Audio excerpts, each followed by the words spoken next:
Hello, welcome to KV Globe. Myself Kavya Singh.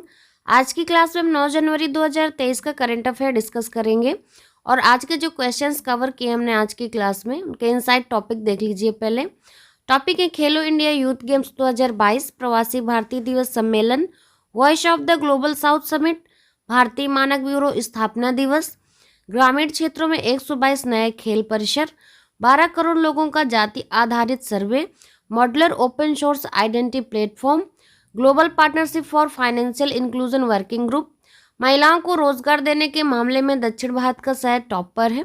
कौन सा शहर है, क्या है पूरा मामला, इन सारे टॉपिक से रिलेटेड जितने भी इंपॉर्टेंट क्वेश्चंस बनते हैं एग्जाम के लिए सारे कवर किए हैं और ये सारे ही क्वेश्चंस एग्जाम के लिए मोस्ट इंपॉर्टेंट है। आगे जितने भी एग्जाम आपके आने वाले हैं 2023 में, उनमें जितना भी जनरल अवेयरनेस का करंट अफेयर का पोर्शन है उन सब के लिए मोस्ट इंपॉर्टेंट है, इसलिए ध्यान से आप लोग पूरी क्लास देखिए। और क्लास स्टार्ट करने से पहले आपके लिए एक क्वेश्चन है, हिमाचल प्रदेश के किस स्थान को मिनी स्विट्जरलैंड कहा जाता है?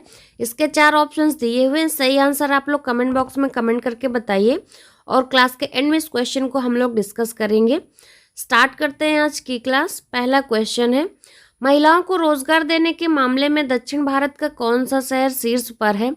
तो महिलाओं को रोजगार देने के मामले में दक्षिण भारत जो शहर टॉप पर है वो है चेन्नई।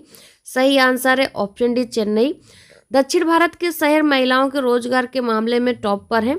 इनमें जो टॉप पर है यानी कि सर्वश्रेष्ठ है वो चेन्नई है, उसके बाद पुणे है, फिर बेंगलुरु, हैदराबाद और मुंबई है। इस रिपोर्ट में महिलाओं के रोजगार के लिए अनुकूल पारिस्थितिकी तंत्र के लिए मानदंड स्थापित करने वाले भारत के 111 शहरों की सूची है और इस सूची में 10 लाख से अधिक आबादी वाले टॉप के 10 और शहर में जो शामिल है वो हैं अहमदाबाद, विशाखापत्तनम, कोलकाता, कोयम्बतूर और मदुरै भी है इसमें। नेक्स्ट क्वेश्चन है, किस राज्य ने घोषणा की है कि ग्रामीण क्षेत्रों में जल्दी 122 नए खेल परिसर बनाए जाएंगे? तो 122 नए खेल परिसर जो कि ग्रामीण क्षेत्रों में बनाए जाएंगे जल्दी, ये घोषणा की गई है महाराष्ट्र सरकार द्वारा। सही आंसर है ऑप्शन ए, महाराष्ट्र के मुख्यमंत्री एकनाथ शिंदे। इन्होंने घोषणा की है कि राज्य को देश में खेल महाशक्ति के रूप में स्थापित करने के लिए ग्रामीण क्षेत्रों में जल्दी 122 नए खेल परिसर बनाए जाएंगे। और महाराष्ट्र के जो खेल मंत्री हैं वो हैं गिरीश महाजन। गिरीश महाजन ने हर 2 साल में महाराष्ट्र खेलों का आयोजन करने का वादा किया है।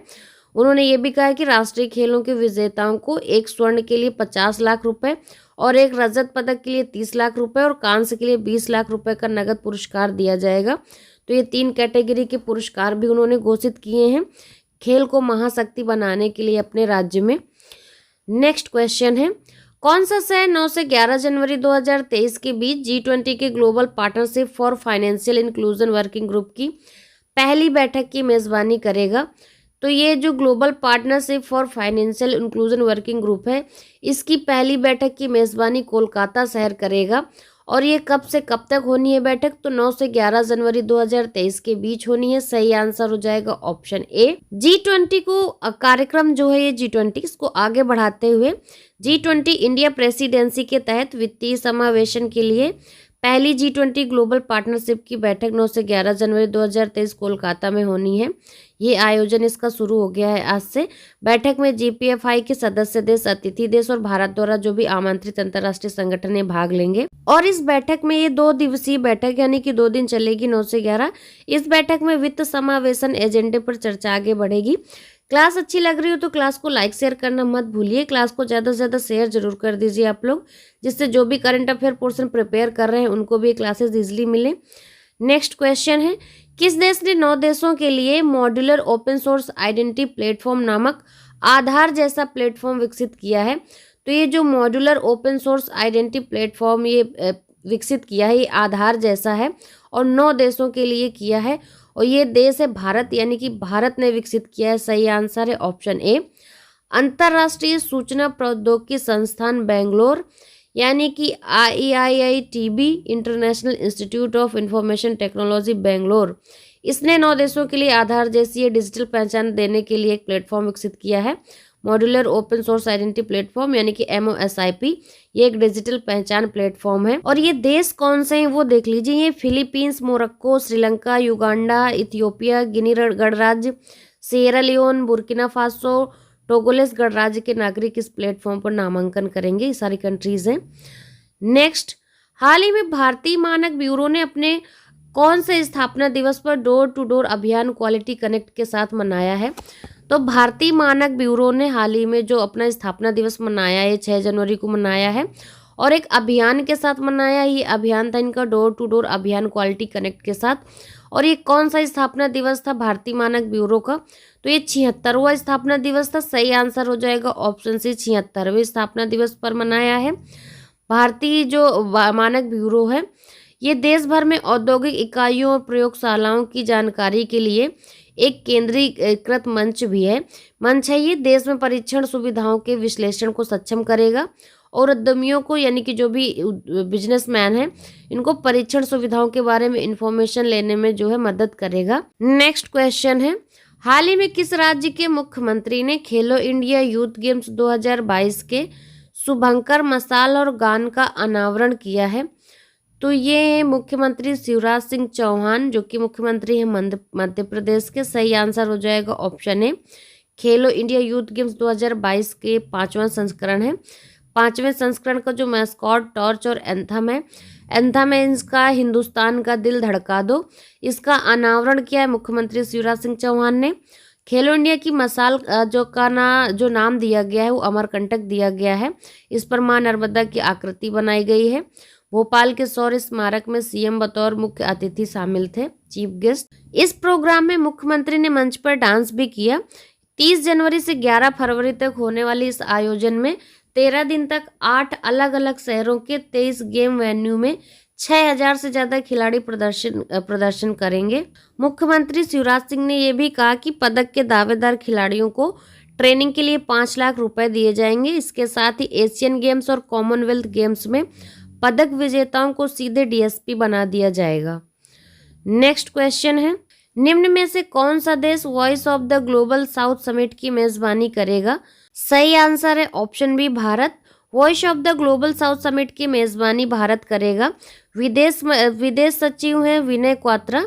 इनके अनुसार 12 से 13 जनवरी को Bharat the voice of global South Summit की मेजबानी करेगा और 120 देशों को इस शिखर सम्मेलन में हिस्सा लेने के लिए आमंत्रित किया गया है। उनके प्रतिनिधि इसमें हिस्सा लेंगे।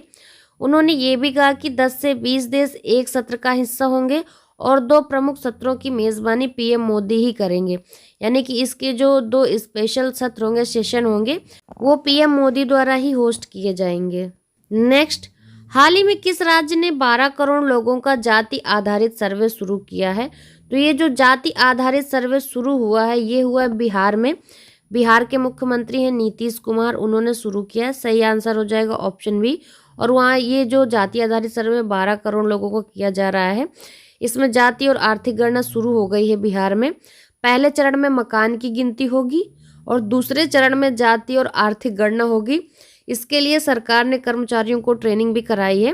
पहला चरण जो है 7 जनवरी से शुरू हो गया है, ये 21 जनवरी तक चलेगा। और इस जनगणना का जो दूसरा चरण है वो 1 अप्रैल से 30 अप्रैल तक चलेगा। और इसका जो बजट रखा गया है यानी कि इस जनगणना का खर्च वो लगभग 500 करोड़ रुपए रखा गया है बिहार सरकार द्वारा। इसमें लगभग 500 करोड़ रुपए का खर्च आएगा।